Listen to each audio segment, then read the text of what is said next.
Hi ನಮಸ್ತೆ, welcome back to my YouTube channel.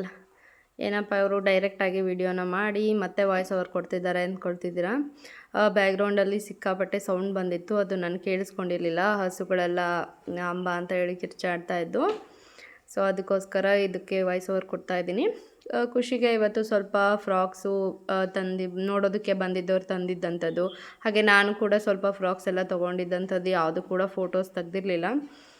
ಅದಕ್ಕೋಸ್ಕರ balance ಇರೋವಂಥದ್ದೆಲ್ಲದನ್ನು ಕೂಡ ಹಾಕಿ ಫೋಟೋಸ್ ಎಲ್ಲ ತೆಗಿಯೋಣ ಅಂತ ಹೇಳಿ ಎಲ್ಲ ಫ್ರಾಕ್ಗಳನ್ನೆಲ್ಲ ತೆಗೆದಿಡ್ತಾ ಇದ್ದೆ. ಅದರಲ್ಲಿ ಇದೊಂದು ರೀಸೆಂಟಾಗಿ ಯಾರೋ ಕೊಡಿಸಿದ್ದಂಥದ್ದು ತುಂಬ ಕ್ಯೂಟಾಗಿದೆ, ಅವಳಿಗೆ ಚೆನ್ನಾಗಿ ಕಾಣಿಸುತ್ತೆ ಅಂತ ಅನ್ನಿಸ್ತು.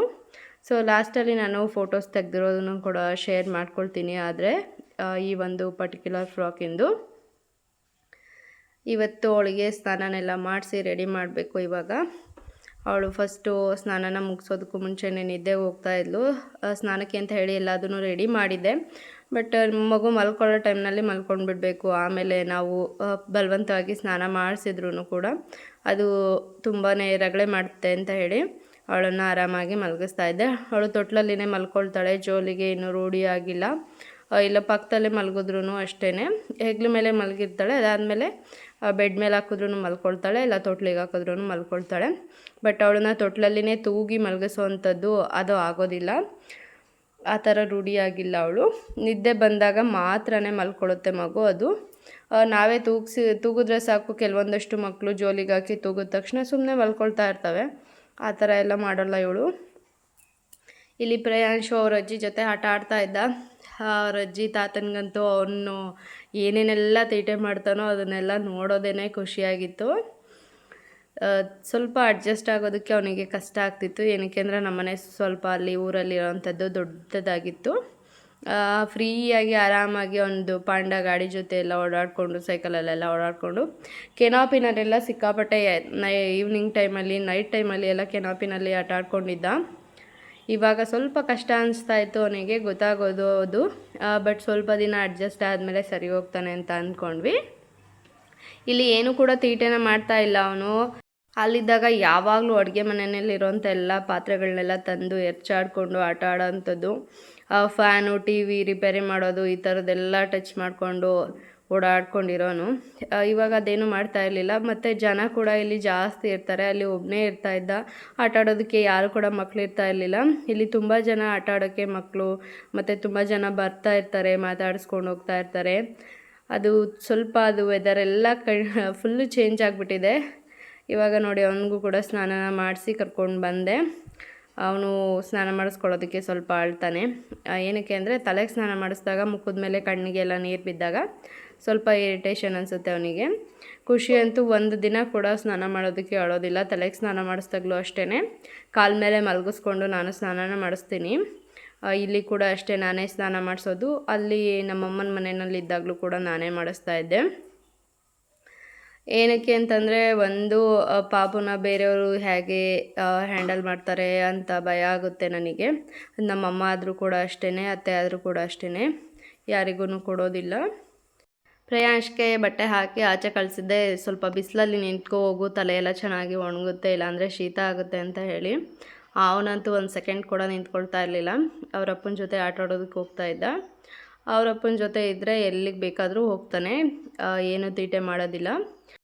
ಸ್ನಾನ ಮಾಡಿಸಿ 5 ನಿಮಿಷ ಕೂಡ ಆಗಿರೋದಿಲ್ಲ, ಕಾರಲ್ಲಿ ಟೈರೆಲ್ಲ ಮುಟ್ಬಿಟ್ಟು ಅದರಲ್ಲಿರೋ ಮಸಿ ಎಲ್ಲ ಬಳ್ಕೊಂಡು ಬಂದಿರ್ತಾನೆ. ಹಾಗೆಯೇ ಗಾಡಿ ಆಚೆ ನಿಲ್ಲಿಸಿದಾಗ, ಇಲ್ಲಿ 2 ವೀಲರ್ ನಿಲ್ಲಿಸಿದಾಗ ಅದ್ರ ಮೇಲೆ ಅವನೇ ಹತ್ತೋದಕ್ಕೆ ಹೋಗ್ತಾನೆ ಏನಾದರೂ ಟ್ರೈ ಮಾಡಿ. ಆವಾಗ ಒಂದು ಸಲ 2 ಸಲ ಆಲ್ರೆಡಿ ಬಿದ್ದಿದ್ದಾನೆ. ಎಷ್ಟು ಕಣ್ಣಲ್ಲಿ ಕಣ್ಣಿಟ್ಟು ಹುಷಾರಾಗಿ ಮಕ್ಕಳನ್ನ ನೋಡಿಕೊಂಡ್ರು ಕೂಡ ಅಷ್ಟೇ. ಹಾಗೆಯೇ ಕುಣಿತಾ ಇರ್ತಾನೆ. ಮತ್ತು ಜಂಪ್ ಮಾಡೋದು, ಸೋಫಾ ಮೇಲಿಂದ ಜಂಪ್ ಮಾಡೋದಕ್ಕೆ ಹೋಗೋದು. ಸೋಫಾ ಮೇಲಿಂದ ಜಂಪ್ ಮಾಡಿದ್ರಂತೂ ಖಂಡಿತ ಮಕ್ಕಳಿಗೆ ತಲೆಗೇ ಏಟು ಬೀಳುತ್ತೆ, ಇಲ್ಲಾಂದರೆ ನಾಲ್ಗೆನ ಕಚ್ಕೊಳ್ತವೆ. ಸೋಫಾ ಮೇಲೆ ಜಂಪ್ ಮಾಡೋವಾಗ ಆದಷ್ಟು ಗಲಾಟೆ ಮಾಡಿ ಹೆದರಿಸಿ ಅದನ್ನು ಅವಾಯ್ಡ್ ಮಾಡಿ ಅಂತ ಹೇಳ್ತೀನಿ. ಇಲ್ಲಿ ನಮ್ಮ ಪಕ್ಕದ ಮನೆ ಒಂದು ಹುಡುಗಿ ಬಂದಿತ್ತು, ನೇಹ ಅಂತ ಹೇಳಿ. ಅವಳು ತುಂಬಾ ಚೆನ್ನಾಗಿ ಅವನ ಜೊತೆ ಅಡ್ಜಸ್ಟ್ ಆಗ್ತಾಳೆ. ಅವನು ಕೂಡ ಅಷ್ಟೇ, ತುಂಬ ಅವಳು ನೋಡ್ತಿದ್ದಂಗೆ ತುಂಬ ನಗೋದು. ಅವಳನ್ನ ಫುಲ್ ಹಚ್ಕೊಂಡ್ಬಿಟ್ಟಿದ್ದಾನೆ ಬಂದಾಗಿಂದ. ಅವಳು ಬರ್ತಾಳ ಅಂತ ಕಾಯ್ತಾ ಇರ್ತಾನೆ, ಇಲ್ಲ ಇವನೇ ಅವ್ರ ಮನೆ ಹತ್ರ ಕರ್ಕೊಂಡೋಗಿ ಸ್ವಲ್ಪ ಆಟ ಆಡಿಸ್ಕೊಂಡು ಬರ್ತಾರೆ.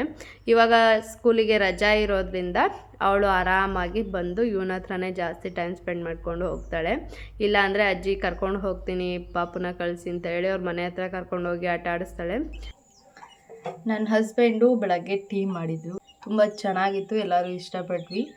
ಸೊ ಇವಾಗ ಅದೇ ಥರ ಟೀ ನೀನು ಮಾಡ್ಕೊಂಡು ಬಾ ಅಂತ ಹೇಳಿ ಚಾಲೆಂಜ್ ಮಾಡಿದ್ದಾರೆ. ನಾನಿವಾಗ ಅದೇ ಟೀನ ಮಾಡ್ತಾಯಿದ್ದೀನಿ. ಅವರು ಹೇಳಿರೋ ಥರನೇ ಮಾಡ್ತಾಯಿದ್ದೀನಿ, ಬಟ್ ಟೇಸ್ಟ್ ಹಂಗೆ ಬರುತ್ತಾ ಇಲ್ವಾ ನೋಡೋಣ.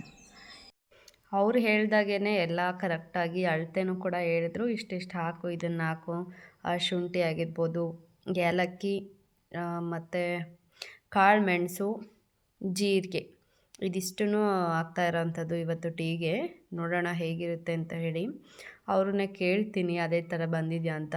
ಬಟ್ ನಿಜವಾಗ್ಲೂ ಆ ಥರ ಟೀ ಕರೆಕ್ಟಾಗಿ ಬಂದಿರಲಿಲ್ಲ ಆ ಟೇಸ್ಟು. ಅವ್ರು ಮಾಡಿದಾಗ ಪರ್ಫೆಕ್ಟಾಗಿತ್ತು.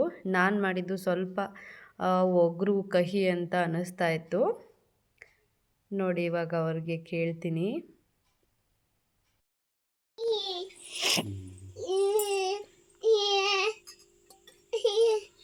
ನೀ ಕುಡ್ದೆ